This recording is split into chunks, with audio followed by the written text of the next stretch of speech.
So I am here with First AD, DOP, sound person, Holly. That's me.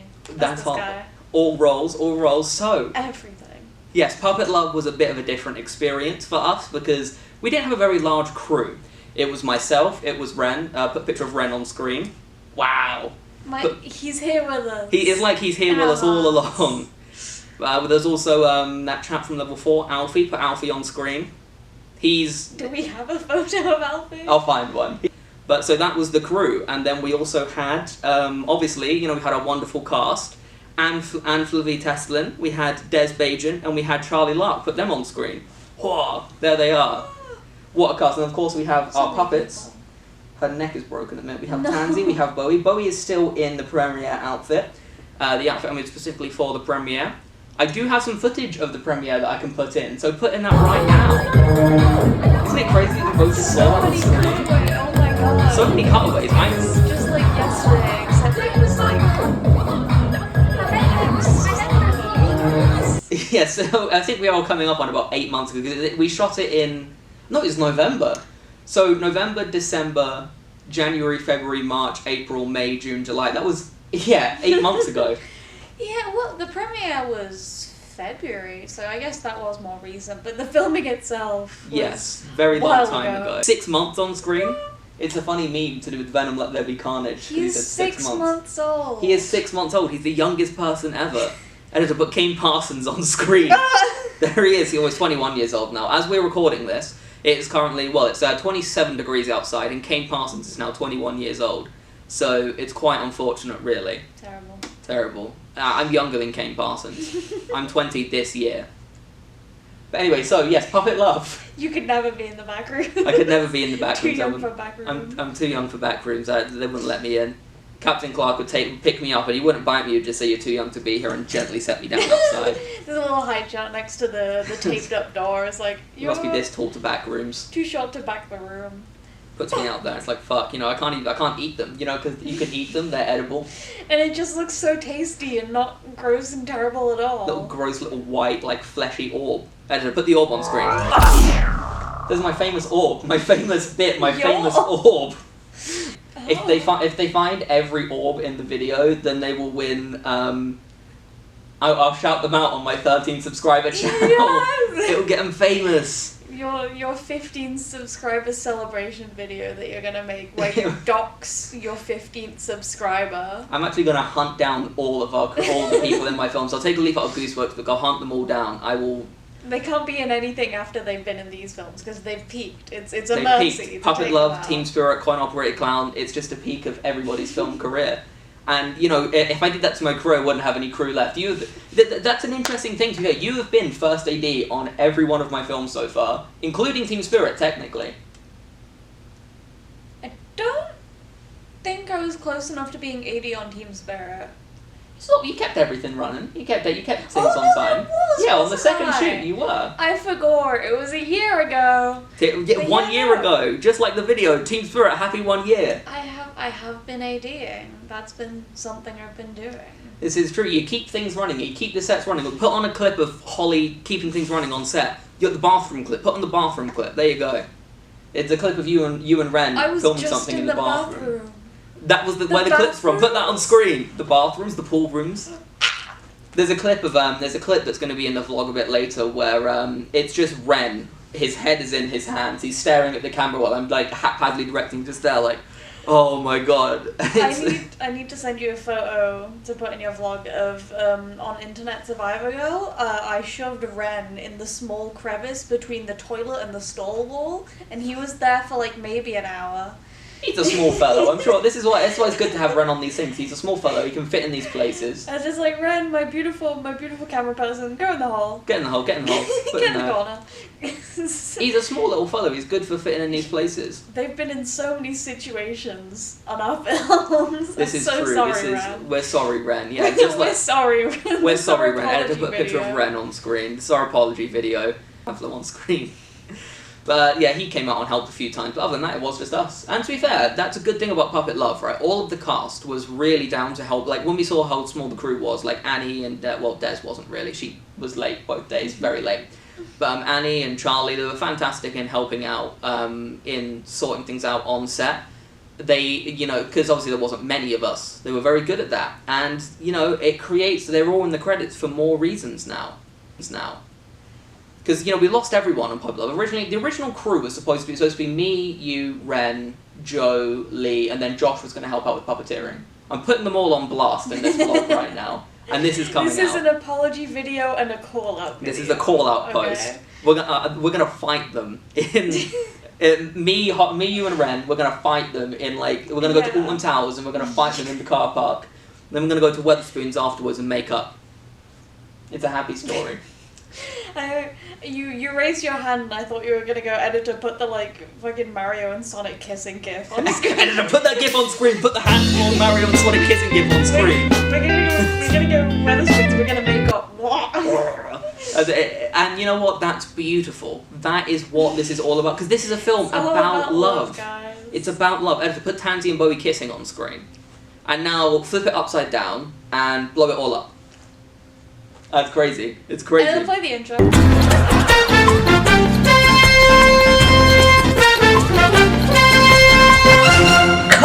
I don't know how to cook. And roll the intro. Roll the intro for Puppet Love. This is my revenge for the the club log. Because you were like half of the roll the intro. Pretty much every 5 minutes in that clip. It's either me eating or me telling you to roll the intro. Hell out there. Whoa. Bro, Roll editor title. is me. Holly, roll the title.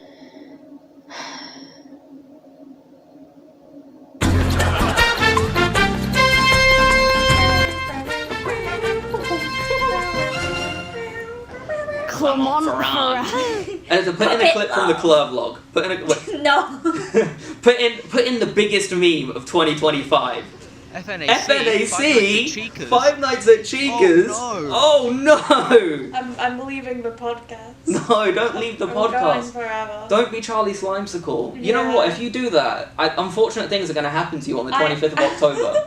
No, because the thing is, I'm gonna leave because you like white phosphorus bomb my house, and then I return every Christmas, dragged from the pit of hell, to have like one Christmas special episode, and then at the end of like the hour I get dragged back into hell. I know my law. It's unfortunate that had to happen, but you know, that's actually what happens on the beginning of each thing. Much like Charlie Slimesicle's effervescent law, every time there's a film, because obviously I had to kill Holly after the film The Puppet Love, I had to kill all of them.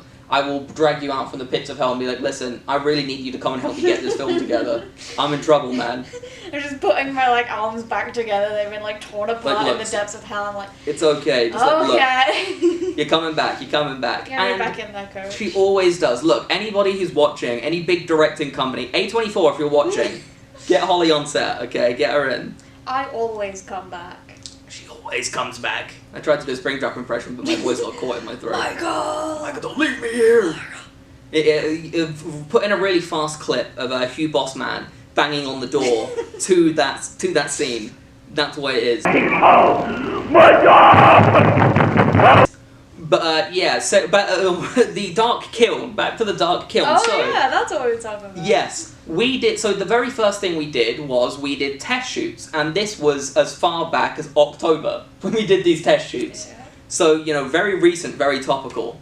And I call Holly up a few days before and I say, listen, I've been given a day to do test shoots where the managers aren't here. Will you come in and help me do some test shoots? And Holly, of course, said yes. So we piled up a massive amount of equipment. I think, well, not as much as Coin Operator Clan, because Coin Operator Clan had 45 pieces of equipment. I think Puppet Love only had like 25. I mean, the good thing about kit testing before the shoot is you figure out what you do and don't need, so it's kind of like, it kind of will be the day you bring the most kit, even though it's not the filming day. This is true. So we packed it all in the back of an Uber and we went to the Want a New Gadget offices. You know what, every time I say Want a New Gadget in this I'm going to censor it because they don't deserve the free promo. I blew the place up. Editor put in. It's gone. It's gone. It's rubble. That's gone now. So we went down on the day, and the first thing we did, we went down to the kiln, and we tested the shadow scene, the pink shadow scene. And there's lots of clips of me doing funny things in front of the shadow thing, so put that in now. Hopefully, and that's the end of the film. That'll be all right. Roll the intro.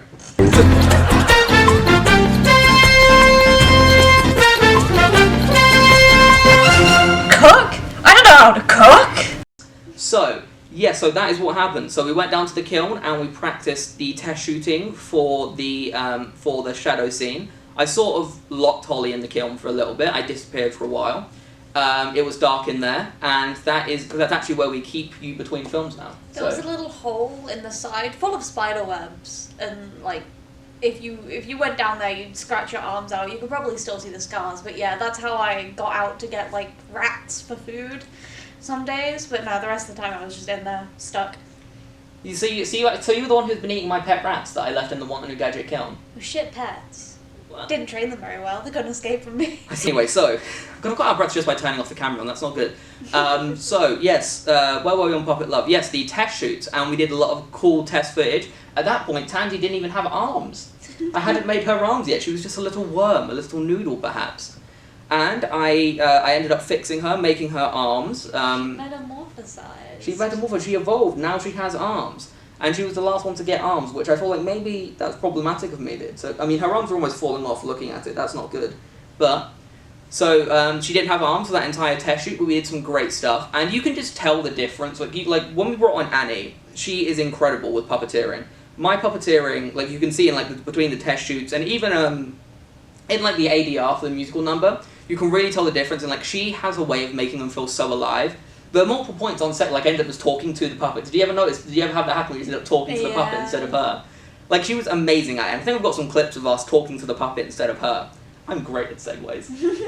But, so, yeah, it was... And then we went to do the chemistry read, which we did in a second kiln, which I only found out the other day. They're not supposed to be using those kilns for that.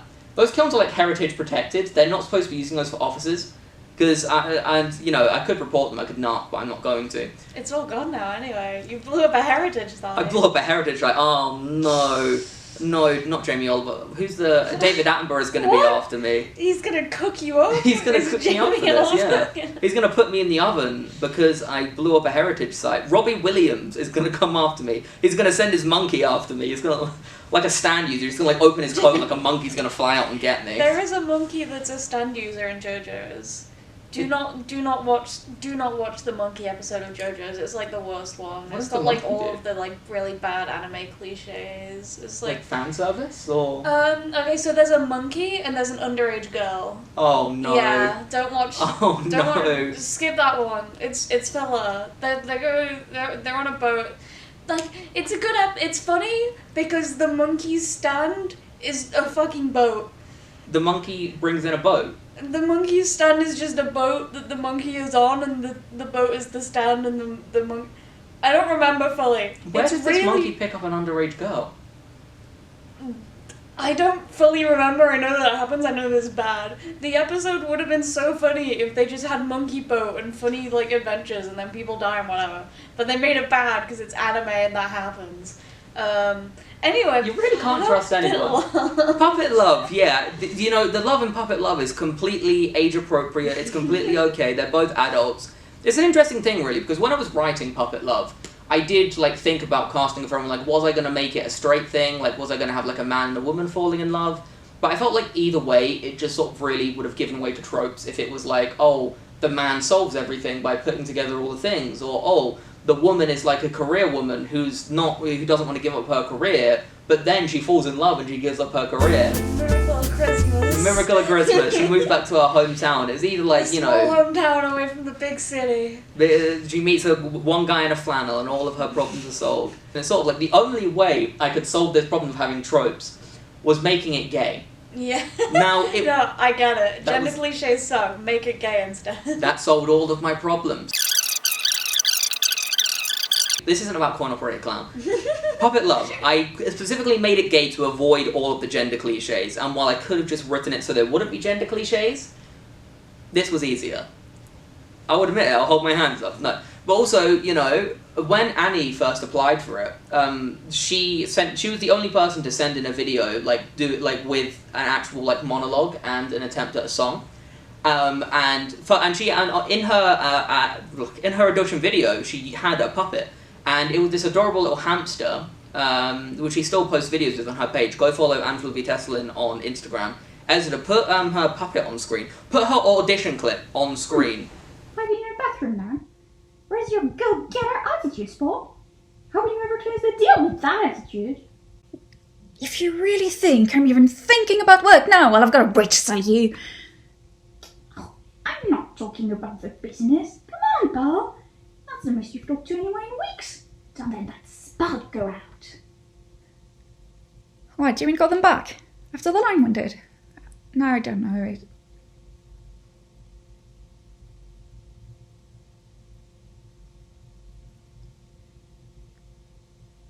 What if they don't like me?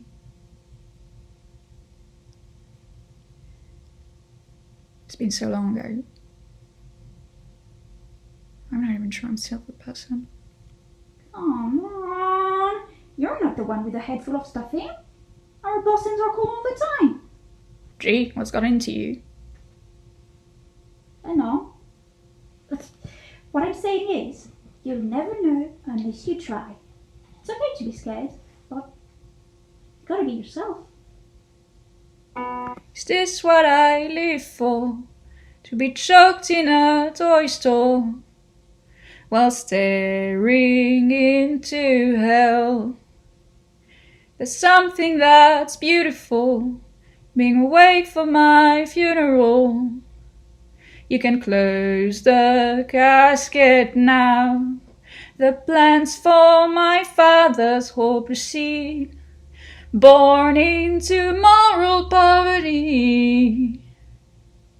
Still, I wasn't an angel heaven sent to break through my cliché boundaries. 'Cause Friday is black for me. The dreamer has dreamed her dream.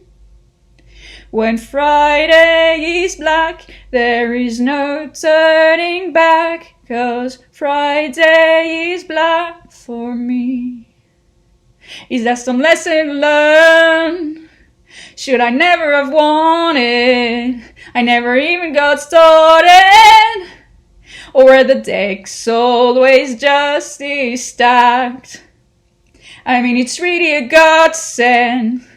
Clear my plans for the weekend, but there's nothing to subtract. I don't want your half-baked sympathy. When did it save those in need? Still, I hope that angels did exist, but now I hope their plans went it quick. 'Cause Friday is black for me. Only my ashes will see the sea. When Friday is black, there is no turning back, 'cause Friday is black for me.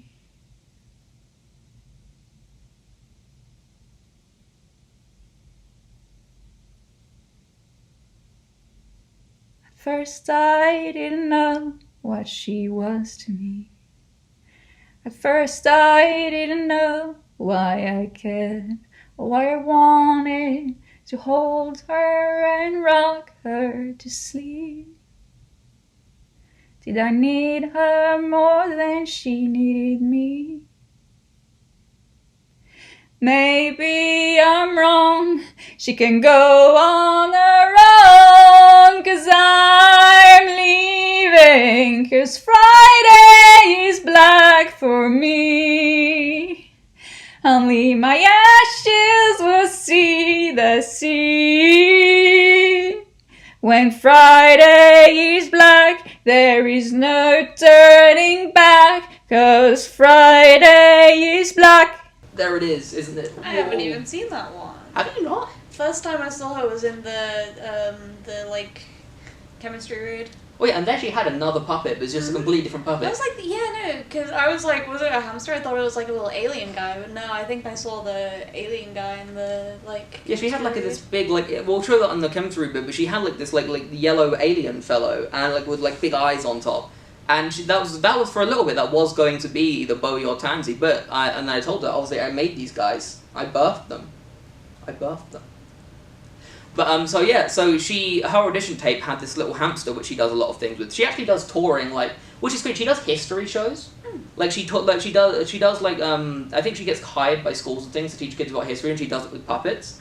And that's why we got her for the film, because her audition tape was incredible with it. She actually did her audition song was from Guy Who Didn't Like Musicals, and her monologue was another Star Kid thing. Oh, which, beautiful. like, I don't know, we didn't have much time to discuss this on the day, but it was crazy that, like, you know, again, there was an intersection there. Put in the clip, editor, put on screen the photo of when everyone went to go see The Guy Who Didn't Like Musicals except me. Editor, put that on screen where I didn't get invited to see that. Yeah, put them on blast. They all went to see it except me. Put that on screen. Anyway, I don't know what the selection process for that was. We just kind of... it was clearly an exclusive event, and originally, Tansy was supposed to be played by my friend Sham. I've known her since secondary school, and she was great. You know, she had to do a proper audition and everything as well. I wasn't just going to give the role to her. Speaking of just giving, you know, it's not a point where just giving the role to people. I didn't just give the role to Des in the end. But, so she did a whole audition, and she was great. She was good for the chemistry read. And then, unfortunately, she could no longer participate. So we replaced her with Des, who also had been briefly in Team Spirit, well, one of the shoots of Team Spirit, and then she wasn't. But she's been in every film I've made since college, sort of, so I sort of owe it to her a bit. What do you think of them in the chemistry read? But no, having just a chemistry read generally is really nice, because, like, knowing the actors before you actually get on set with them, because we couldn't have really done that with Annie, because she needed to travel over from France. Yeah, which she only revealed to us on the day. She had on her backstage profile that she was from London. So I thought, okay, you know, I'll just pay for a bit of travel. And I was in all of our negotiations, I said, look, I am more than happy to cover your travel. And she kept saying no, and I thought this was quite strange, you know, because, you know, travelling actors, they're not making much money on this, surely they want to make it back. And then she gets on set, and then we're chatting to her, like, when we're having our hot chocolates and things. Put in us having our lunch on set, our McDonald's, our hot chocolates and things. This was shortly after we'd filmed the musical number, we were all freezing to death. You remember that? Yeah, I had you crawling through gutters and stuff. Oh yeah, so I did a little bit of puppetry for the film, because in the musical bit when Annie's with the puppet, obviously she can't be doing that at the same time. So, I don't think you ever see it in the film because the camera doesn't angle down, but the street we were on was like rough, uneven rocks, and I need to crawl to like move with the puppet, so I did that. My legs hurt, but we got the shot. And it was freezing, like it was absolutely freezing, the entire thing. It was, I think it was genuinely about like 3 degrees that day, and we shot that, but it looked really cool. And the good news is you were wearing like a red jumper, like that was the same colour as Bowie's jacket. I think you see it peek in a little bit at one point. But the good thing is, you can't exactly tell because it's the same colour as the jacket, so it's like maybe Bowie's just really fucking long. We don't know this. Worm, maybe Bowie's just a big old worm. Which, to be fair, not wearing the purple jacket today because I made a custom out for the screening. It's actually made to match my pinstripe suit. Put in a clip of me wearing that suit on screen. I was wearing it on the shoot day, so that's going to be in all of the splits things. I don't know why I wanted to put it on there. Because like it was a very different thing to Coin Opera Clan in that regard because number one, Coin Opera Clan, it was warm. Like it was very, very warm. Even when we were filming in the like stable in the evening, it was still pretty warm in there. But it was like freezing this entire day. I ordered them all like hot chocolates and stuff. But yeah, anyway, so Annie revealed to us when we're having lunch that she had came in from France. And I was just shocked by this. I was like, what, you came all this way for that? Well, you know, clearly I had so much confidence in my own. I was like, for this? Really? For this? This is why you came all this way? And she was happy to do it. And she's still, you know, very happy to talk about the project and things. As a surprise, bring in Ant. No, that would have been crazy. Whoa! Which, to be fair, you've just seen the what is basically like the bare bones of the full cut. What did you think? It's pretty good. If you've seen the first one, you gotta watch the new one. It's different. There's more. It's like twice as long, basically. It's like there's some good stuff in there that they cut out from the original. More conversations, it flows a lot better. If you are going to rate it on Letterboxd, I would advise this is the one to watch and then rate on Letterboxd, please. I ask you nicely, please.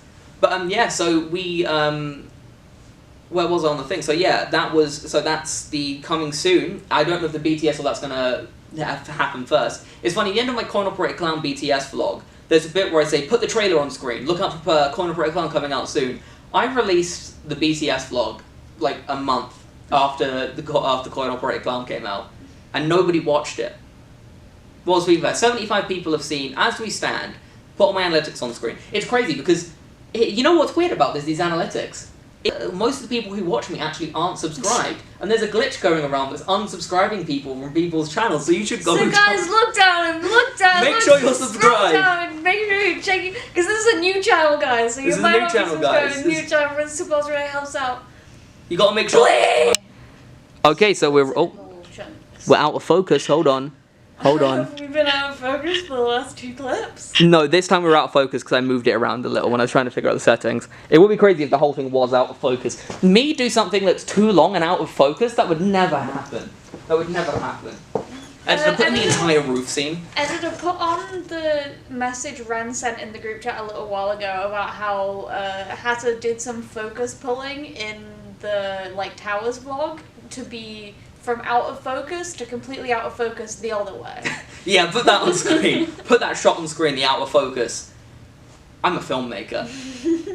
This is true. But hey, Ren is a good camera guy. He's made some cool shots, like that one at the end of the roof shot where they're looking at each other, and you've got all the twinkling lights behind Annie. That's a very cool shot.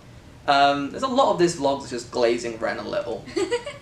It's fine. Ren is the goat. He couldn't be here today. Simply the goat. He's traffic controlling He's today. Been traffic. He's in traffic. Ren's been traffic. They got him.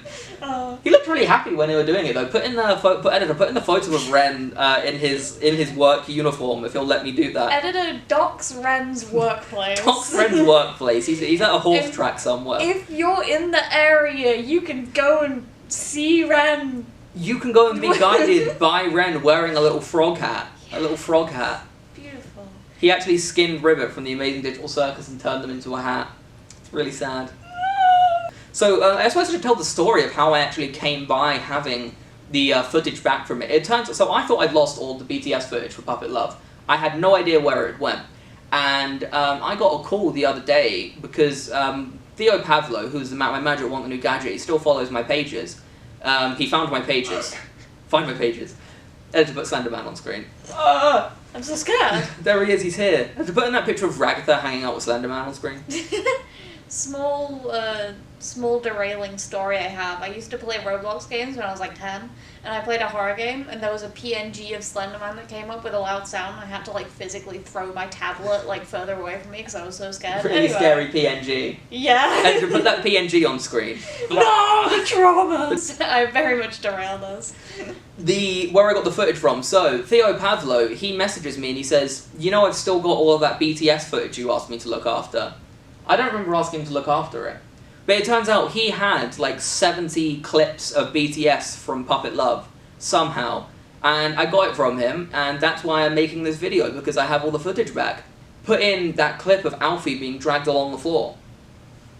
There it is, because he was just on the floor for a lot of filming. To be fair, say what you like about it, bringing level 4s in here. He laid on the floor of a bathroom. And you know what? Not many people would do that. He was good, although all the level 4s refused to be on Coin Operator Clown. So, bit sad. Maybe they heard. They heard that I put him on the floor. They heard that I dragged you through a bunch of gutters. But I only treat people well on my set. Put in the clip of Coin Operator Clown where Becca just completely burnt her food in the microwave and then still ate it. Bro, there was a microwave oven in the thing. That was the first time I'd ever used a microwave oven. I hate them. Yeah, They're it so wasn't very bad. good. They suck. It was very bad. It took me half an hour to cook a pizza. And it's 3 a.m. at this point. I feel like it might have been better if it wasn't 3 in the morning. Yeah. But we got there at 3 a.m. and we were trying to eat food. Bijou was passed out already because she wasn't well. I don't actually remember what happened, but I think I poisoned her. Everyone who comes to my films, I poison them all, and then the poison will slowly begin to affect them over the shoot days.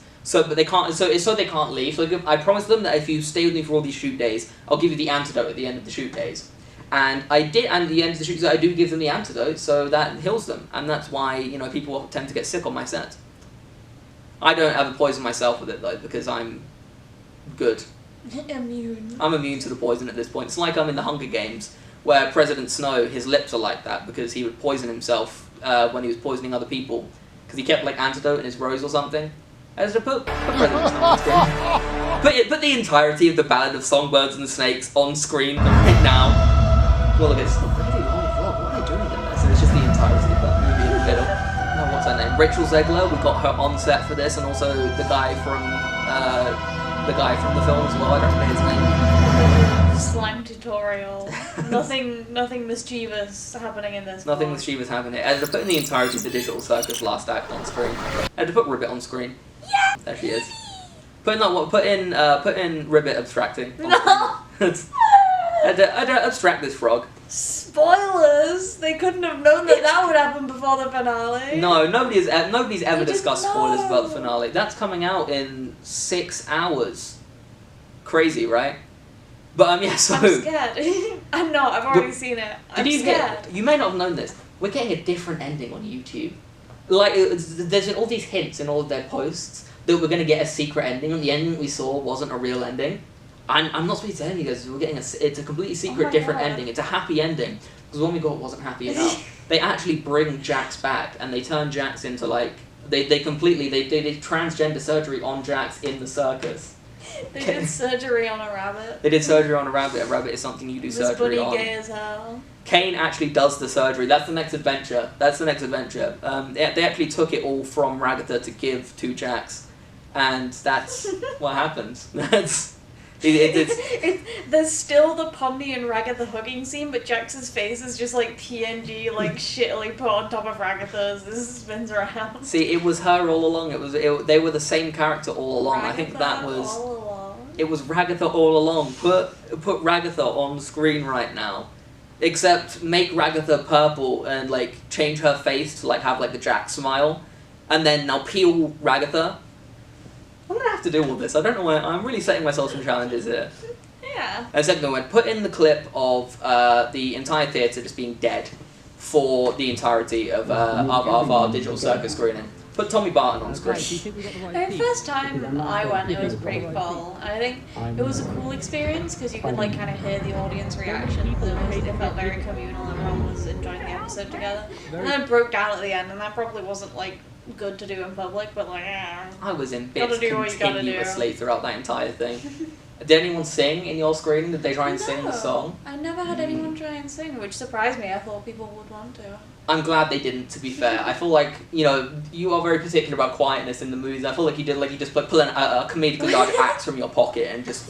I wouldn't have minded for that It's one. been out Because it for a was while. it was the episode we'd already saw. If anyone tried to say shit during episode 9, I would have thrown hands. Yeah, People would have died. This is why I chose the 9 PM screening, because I'd hoped there wouldn't be any kids there, and there wasn't. Yeah, the kids were the worst thing. They should not have been there. They shouldn't be allowed in public. Look, I don't care what people do behind closed doors, Shameful. but having your kids in public is just wrong. I don't care what people do behind closed doors, but don't have them Not out. okay. Just keep them at home. Do you have no like self-dignity? Do you have no awareness of the people around you? It's wrong. Kids with you? Gross. It's terrible. Put them on a leash. They do that. They do, yeah, the little backpacks. And coming soon to my merchandise shop, there'll be a Bowie Gingham child reign. Yeah. Puppy Love is probably child friendly. There's no like swearing or anything. No, but there's gay people. True, we can't show But they kids can't, that. They can't see gay people. Yeah, we can't. It's like the end of 7, except it's just I see gay people, and he just slowly Puppet Love PNGs on the screen. Is that even 7? What film is that?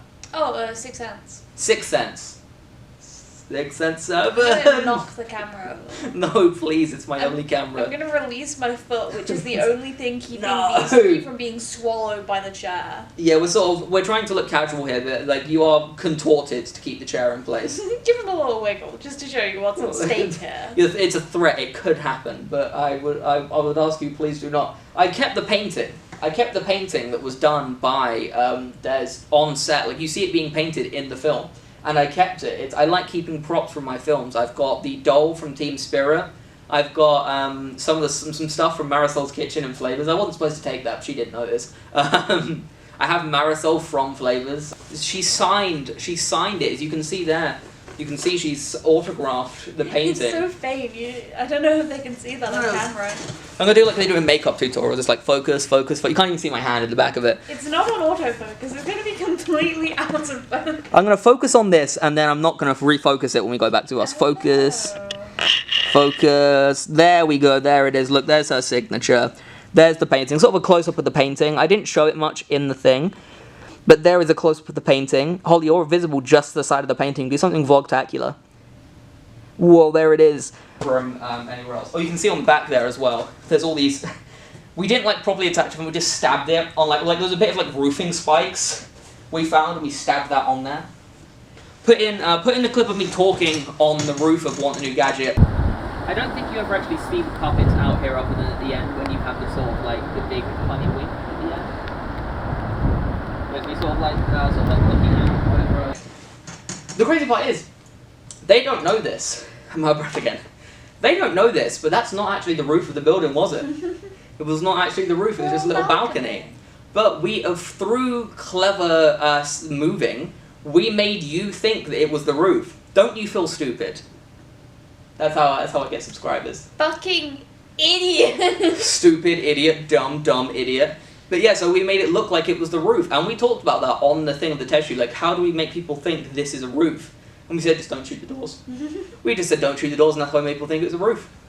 But also, the roof is where Tansy goes to paint. It's where you see Hugh Bossman falling in love. Well, should we talk a bit about that? Should we talk about how that came about? So when we were making this, Hugh Bossman, he was originally just going to be this really mean, gruff character who like stands in the way of everything. But I went home and I watched Muppets, the first Muppets movie with Tex Richmond. Have you seen the first Muppets movie? Not the first one, but like the 2017 one. Not 2017. The first one with Walter in it. Yeah, the little guy that does the whistle. Yeah, the little guy who does the whistle. Put Josh Hutcherson whistle on screen. No. There it is. Slowly PNG, except it's Walter from the Muppets. Slowly fade that in. But yeah, so I went home and I watched the Muppets, and I was like, because I based a lot of like the writing and a lot of how I told Charlie Luck to act based on that character, Tex Richmond from the first Muppets movie. But we sort of got on set, and I met Charlie Luck, and I thought this is like he's a really nice guy. He's a really just sweet older gentleman, and I felt bad about like making him be this completely evil character. And it's sort of, that's not what the Muppets are about, you know. They're not about villains. So what we did was and the thing is, it came about by a complete mistake even from that, because I wrote in the scene where Tansy comes out of the bathroom and hugs Tansy comes out of the bathroom and hugs Hugh Bossman. You see him have this moment of realization, like, oh my god, I've wasted my life. But the way we sort of added layers to that on set, because when we were having him read his lines into the microphone, which put in them reading their lines here, he sort of he really just started like crooning like the word Michael every time he was phoning like somebody, like phoning the other guy. Because the big twist is like you find out at the end, obviously they're working in the same building, they've been working together for years. But he when he was like doing all the reads of him answering the phone, he was like crooning it really seductively. Hello, Michael. Michael, hello. Hello, Michael. Oh, okay, great. Well, we got it with that last one. Phenomenal. And we thought this was hilarious. What better way to add layers to this character than imply he is also in love with somebody else in the building next to him? But the difference is he knows they're in the same building, but he's too scared to accept it. Until you see him hug Tansy at the end of the film. And then he thinks about that this is a secret, like this is a canon to Puppet Love lore. He thinks about his life. And he goes, and after this, he meets Michael, they make out, and they're happy. And in the end of this new cut, you can hear them talking about like what Michael and Hugh Bossman are doing. Which is why, another reason that the extended cut is so much better, because you've got this conversation between them at the end, which is the only one that feels sort of normal. Because we did just say to them, like, yap. We just said to them, like, look, yap for like a little bit while we pan the camera back. And it feels natural and it feels true. What did you think of Charlie Lark and putting Yowie into my Yuri movie? Well, you gotta have both sides of the coin. That's true. This is true equality. We're talking about Puppet Love. No more coin operated clown. No, Puppet Love. Sorry. Yes. So we've got the workplace Yuri and we've got the old man Yowie, which I think keeps most people happy. You gotta have balance. Okay. Gotta have balance. The 21st century. Everyone needs Yowie. Everyone needs Yuri. It keeps the world order in place. It does, okay. And I've really tried to imply in the second one. What was the we had a really funny name of like we were saying we're gonna have a sequel about them. What was the name that we came up with? It was like a pyramid scheme joke. Oh yeah, we said we're gonna call it MLM, like multi-level marketing. But also Man Love Man. It's sort of like that's going to be the sequel where we have Hugh Bossman finally declare his undying love for Michael. But in early takes, like Hugh Bossman wasn't even going to be a person. He was also going to be a puppet. I was going to make him like be a type of like sort of like Sam the Eagle type puppet, like a big like cylindrical fellow, like sort of very, and he was going to be a lot bigger than both Bowie and Tansy. But in the end, like I saw his audition, and it was. Time is essentially like a badly made trifle. Layered, unpredictable, and liable to collapse if you poke it too enthusiastically with a spoon. Your pulse quickens. I smell your fear. There's nothing left but surrender as darkness wraps you tight, and eternity begins with a single, excruciating bite. I've told you 100 times the bins go out on Thursdays. Why is it so hard to follow one simple blasted instruction every week? Oh, a 37 diesel with an original livery. Now that's excitement. Not like these youngsters today that believe joy is measured by likes on a post. I told our lass, up, I'll fix boiler after me brew. 3 cups later, she'd built fire in middle of living room. Behold, my fish-powered toaster will revolutionise breakfast. Admittedly, the toast smells a bit tangy, but progress seldom comes without aromatic consequences, my boy. I'm sorry, I didn't mean to get upset. It's just sometimes everything builds up and you realise you're not as strong as you thought. Frankly, if one cannot distinguish between a Bordeaux and a Burgundy at lunch, one oughtn't dine at all. Such ignorance is simply too dreadful to contemplate. And he was great. And the thing is, he's been in like hilarious films since. Put in Whose House Is This? With permission from Jack Minnigan, who's also in my film. He is he's Mrs. McAllister, which I know you guys are shocked that Mrs. McAllister wasn't actually a 70-year-old woman. That was Jack Minnigan. Put Jack Minnigan on screen. My favourite 70-year-old woman. Our favourite 70-year-old woman, Jack Minnigan. Yep, there we go. Yeah. There it is. Joe Eastman, who was... just flip off my viewers that we just called stupid. Oh, okay, there's the other little finger high. I thought you flipped them off. I was going to say, damn, we were just telling them how stupid they are, and now we're flipping them off. They're all going to click off the video. Don't click off the video. But and also Joe Eastman voiced Mr. Polanski, which when I named those characters, Mr. Polanski, this was I was really big into Fallout 4 at that point in time, and I just needed just a name that sounded random. And then there's these things in Fallout 4 called Polanski Preservation Shelters, and I said, that sounds like a name. I'll slap that in my film. And then we got onto set, and I didn't think about it, but Annie pointed out that a famous pedophile, Roman Polanski, and sex offender, just in general, was also shares that name. And then I was like, oh yeah, I forgot about that guy. So yeah, sorry about that, I guess. But it's immortalized now. So yeah, I'm saying it here. It was a name based on Fallout 4. And then Mrs. McAllister. It was coming up to Christmas. I watched Home Alone.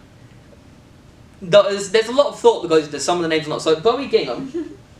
Bowie Gingham is named so because of Labyrinth. So David Bowie, obviously got Labyrinth, and Labyrinth is famous for its puppetry. So that's where Bowie's first name came from. Then Gingham is a type of fabric, as I'm sure you all know. Not actually used in any of the making of Bowie Gingham, but it's a type of fabric. And then Tansy Felton. I don't know if you guys know this, but I like theme parks. I like Alton Towers. I don't know if the people know this. But there's a character in Curse at Alton Manor there's Emily Alton, who runs Curse at Alton Manor. She's this evil little ghost child. Editor, put Emily Alton on screen. She's an evil little ghost child, and she has a doll. And that doll is named Tansy. And for a while, you could meet Tansy at the theme parks. She was like this big, she was like one of those big, costumed characters. It's like a fursuit, but if it was a person. It's like a fursuit if it's a person, exactly, yeah. So some might just call it a suit. But yeah, so my persona is Tansy Felton. Editor, put a persona on screen. Any one of them. Any one of them, yeah. Put Average Harry's persona on screen.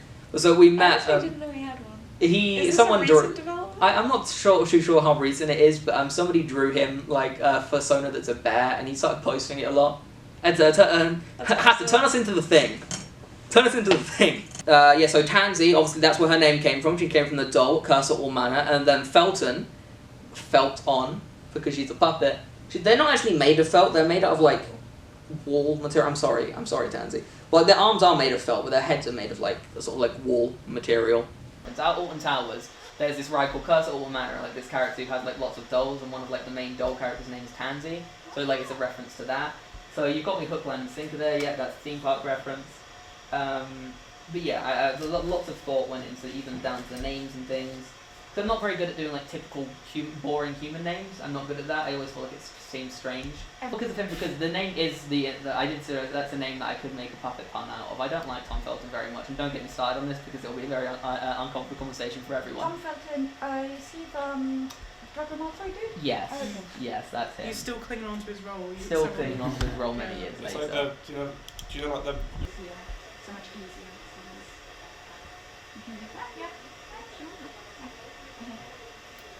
Okay, so important to remember that at the end of the scene, Tansy is a bit caught aghast, shocked by this. Doesn't know if they want. Okay, maybe don't do that. A bit shocked by it. So it's sort of like instead of like having sort of like excited or like nodding reaction, sort of like freeze a little. Because then we'll have be sort of like a dial tone. It'll go dead. Bowie won't know what's happened. Bowie will have a reaction of shock from Bowie at the end when the line goes dead, because we don't know what's happened here. Has Tansy hung up? Has their boss hung up? Who knows? It's very it's very strange for both of them, because this is something that neither of them really expect. Even though they have been having this sort of flirtatious off and on, they don't really expect it to go anywhere. So it frightens them when the reality of it faces them. That's the concept. So yeah, so just excited. So the actual shoot days. It was November the 14th, 2025. November the 14th, 2025. Cast your minds back. Imagine, if you will. Close your eyes. Close them. It's November the 14th, 2025. We meet up on campus at 7 in the morning, I believe. And we say we're going to get all of this done by 2 o'clock. Do you think we did that, folks? Ladies and gentlemen, do you think we did that? Ladies and gentlemen, do you think any filmmaker ever meets the time that they want to finish at? I don't think anyone ever does. It piled into an Uber. We got all of our kit piled in. Put in a picture of all of the kit that we had. I actually do have that. Put a picture of Matt from Stalls there. I don't actually have a picture of Matt from Stalls. I'm going to go in there just like when they reopen Stalls. Hey. And it's important for my vlog. But so yeah, we got all our equipment in and we went down to the place. Now we were lucky enough to get this done on a weekend. Theo came in to let us in for the weekend. There was nobody else in the building, which was great because the people I worked with are not very nice. The funny thing was like he was wearing, because he graduated from University of Staffordshire, and he was wearing like his University of Staffordshire jumper. And it's like, you know, I don't know if he was showing support or trying to remind us that he went there too, but I found it really sweet. It was like he seemed really proud of it. He didn't mention it, but he kept like drawing attention to it. But yeah, we got there, we set everything up, and on the first day, that was when we had Charlie Lark and Annie. Des did not turn up until, or this is why we didn't wrap shooting on time, because Des didn't turn up till like 2 in the afternoon. I was missing on the first day, and I think the night before I messaged Ren, like just a bunch of details, like, okay, this is how we planned it to go, this is what's going on, you're aware of everything, please. I forgot you weren't there on the first day, to be fair. And you know what, now I'm thinking, Ren did really carry it. And on that first day, it was just me, Ren, and Alfie. Mm. And that was the day where I had the most cast there. Damn, I really... Yeah, did I never see Charlie Lark? I don't think I did. I don't think you ever met Charlie Lark on the thing. They never crossed paths, like ships in the wind. But so yeah, that first day, Charlie Lark, it was me, Charlie Lark, Anthony V. Teslin, there was Des. I have to say her full name every time, like X the Everything App. There are two things that I would say that are the same. It's X the Everything App and Anthony V. Teslin from Puppet Love. No. But so we met up, Charlie Lark. To be fair, we said that we wanted to have Charlie Lark wrapped by 1, and we did. We wrapped all of his scenes by 1. The fisheye shot is like really cool. I think the fisheye shot is one of the best shots of the film. I think I said to Ren specifically, because I wasn't going to be there on the day they got that shot, and I had a very specific vibe in mind. I think I said to Ren specifically make it like the shot of the guy pissing in the substance. Yes, I do remember us talking about the was substance a fair vibe. amount And for also it. when he was eating, like The that shrimp. that vibe. There's That's sort what I of, wanted. they were intended to be fairly like similar characters. Like what I wrote in the ad for Hugh Bossman is he's a bit of like a sleazy, like slimy boss type character. He's a little bit creepy. He's the sort of guy you don't really trust. But he's the sort of boss that everyone remembers having because they're the type that like don't really treat their employees fairly. And he really did that. Like he did this thing a lot where he would sort of like go from like a completely deadpan face to this really creepy smile.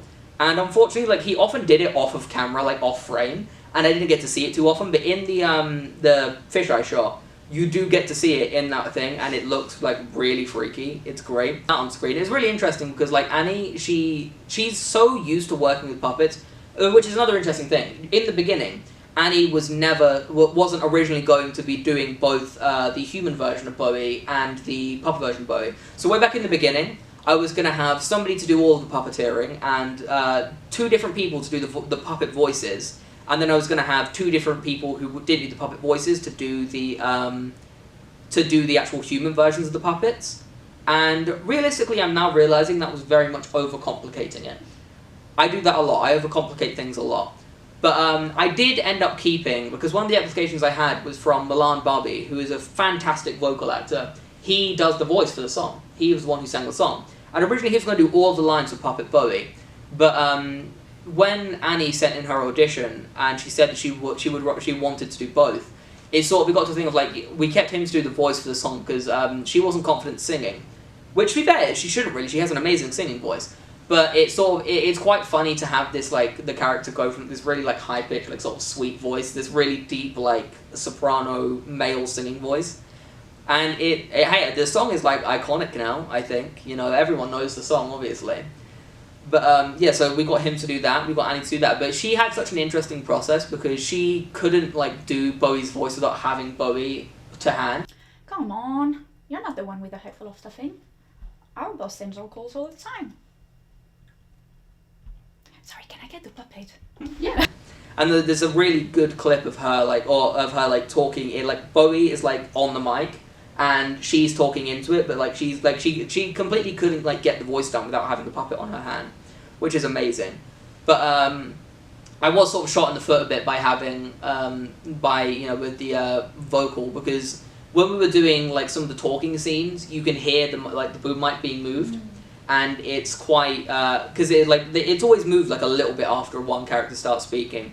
And because Des delivered all of her lines really quietly and incorrectly, like there is not a single line in that film that she has done correctly. And I'm only saying this here because like me and Des joke about it a lot. I'm not just being wildly mean to her.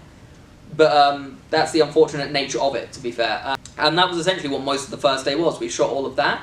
The roof stuff was the second day you were there for, wasn't it? So most of the stuff we did on the first day was we caught most of the puppetry itself, and obviously everything with Charlie Lark, because he was only there for the first day. I didn't want to pay, I could have had him on set for both days, but he would have been sitting around a lot, that would have been pointless. The second day you were there for. You were there for the second day. What was it, I don't think it was Internet Survivor Girl you were doing. No, I think that was like a week before yours. That was Internet Survivor Girl was before the shoot weeks, the weekend before shoot weeks. They got that out of the way. I think you had like a fair amount of reshoots, didn't you, for that? Like you had a few other extra things you had to pick up and things. I had to drag Kyle back to the house for a singular shot where there's like the projector text goes over his eyes, which was great because he got a haircut, so I needed to make it really zoomed in on the eyes so that you couldn't tell that his fringe was just not there anymore. But that's the banner for the film now, isn't it? On Letterboxd, like it's the thing on the top. Might be. Yes, go watch Internet Survivor Girl. Go watch No, I'm not going to put it on screen. I'm going to put it in the description. Everyone go and watch Internet Survivor Girl right now. It's not even done, and it will never be done, because there was meant to be a whole middle animated scene, and I would love to get that done and like have it be fully done, but at the same time I need the time to just work on like whatever comes next. So it's I remember what it was like. Done. Like I remember coming into edit. Anytime I was in any of the edit labs, you were always like there, just like desperately, like you were always like half dead working on the things. And honestly, like that entire like set of a few weeks, like Holly was in edit labs all the time. I genuinely, I don't think I ever saw you leave. I would have stayed over Christmas to keep animating if I could, but they fucking banned me. Because, like, stores and everything just told us, no, the rooms will not be open over Christmas, go home. So I was just fucking banned from working on my film, even though I wanted to. I needed that extra week of editing so bad, because I think I was, like, basically finishing, or trying to finish off my film on the deadline day, and I got this really bad headache. And I couldn't finish it, and then for the next 2 days, I couldn't, like, get out of bed without feeling nauseous when I stood up. So Not good. I think I might have been a sign that you were overworked at that point. Maybe! So the deadline day illness fucking got me, but thank God we had more days and I could actually, like, get it finished. But, yeah. We got completely snowed in. The snow was mental. Like, editor, put on the clips of all that snow that we had. Put in that clip of me in the snow. We didn't get snow for the last deadline. The last deadline happened. But yeah, I think that got pushed back. Was it on the second day? I think it was the second day where we spent about half an hour down in the kiln with all the lights off and we're trying to get her to say, like, that one line about the door. I feel like... Oh my god, the door line, yeah. Yeah, it took, on the second day, it went fairly smoothly on the second day, I think, because the second day, obviously, so the second day was when we did the musical number, because you were there for that, obviously, you were Bowie at that day. I have to put you in the credits as Bowie during musical number, Holly. But, so yeah, the second day, I feel like it went pretty well because we got there. I think we filmed some of the last office stuff in the morning. So we wanted to obviously this whole film takes place over the course of a day. Like it all takes place over the course of one day, and so obviously everything at the end of the day, we had to wait for night to fall because we didn't want to film the rooftop scene in the daytime. So part of that was in fact part of it was we were down in the kiln. And we were doing the shadow puppet scene, which you can see now. Look at that, when they were on the thing. We did 4 different goes of that. We did one with just the puppets, one with them with the puppets, one with them on their own, and though I think it may have just been 3. But we filmed those 3 different versions of that same conversation. We also have different versions of the conversations at the end, I originally was going to put that in shadow puppetry too. But I felt like it was better to see them both being humans at that point in time. So they've broken free of this idea they have themselves while they're working because they're happy to be themselves now. It's just taking place after the musical number, which is about being yourself. And I want to talk about the thing. So the entire thing was the actual balcony set. You have the table in the middle, and the implication is that Tansy has taken all these things from their offices to make this really romantic spread. And their props, their tablecloths and things you've seen throughout the film, and I was really proud of that. It was really cold. I remember being freezing when we were filming that scene. It was windy, it was cold, but I kept saying to them, no, we're gonna get this done. We're nearly done with them. We'll go inside and we'll warm up. And it took us it was fairly quick filming that. I think I think we got that done pretty well. What do you remember about that? About filming that? There's one BTS image of me standing out of the frame next to the table with the big reflector. I'm just kind of like this, and I just look very uncomfortable because I'm just holding big panel, and as you say, it was windy, so I'm having to hold it very carefully to counteract the wind. There is a bit where in one of the takes the wind really picks up, and because all of the light is coming from that reflector, it looks like lightning has struck the set, it flashes, and it was freezing cold. We did what we could with it. But it turned out looking pretty cool. We've got a really nice little moonlight effect. But I still need to do some color grading. But it looks pretty cool. Do you remember anything else from filming on that day? Any particular things that stand out to you from that 7 months ago? We're really topical about this. We're so with the times. We're so ready to go on all of the things. I remember I was there, and it happened. We did it, baby. 2 very important things. We did it even with only having 3 actual crew members on set. Wait, we're level 6s now. Hey, now that we're gonna be level 6, there's some fucking bangers coming out. Be warned. That's true. Next year, Black Spoon Film Better, get scared. Do you have any teasers for your next film? There's some things I've decided to myself I can and can't say because I'm keeping secrets with the next one. So you're getting a little vlog exclusive here. A Timber Production channel exclusive? I really want mine to be last if it gets into the next screening, because it would be really funny. To everyone else in the room, it will be concerning, but to me, it will be very funny, and that's all I have to say. That is incredibly intriguing. That is very, very intriguing. Well, you know what? We're going to update in like a year from now. We're definitely going to remember. We're going to remember. So all in all, we're wrapping it up now. Puppet Love. What an experience that we really remember doing. What a really memorable experience. What a recent of the time experience. A recent of the time and memorable experience. So, yeah, from us, I might even like put a segue into insert Ren. I'm going to insert Ren in here somewhere.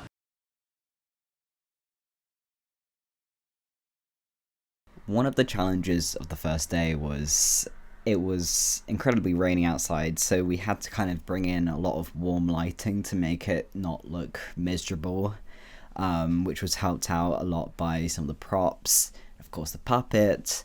I think we did end up, even though we tried to avoid it, we did end up with a small light reflection in the windows, but it was covered up by one of the actors for a lot of the scenes, so it probably wasn't too noticeable. Let me just get it all lined up. Yeah.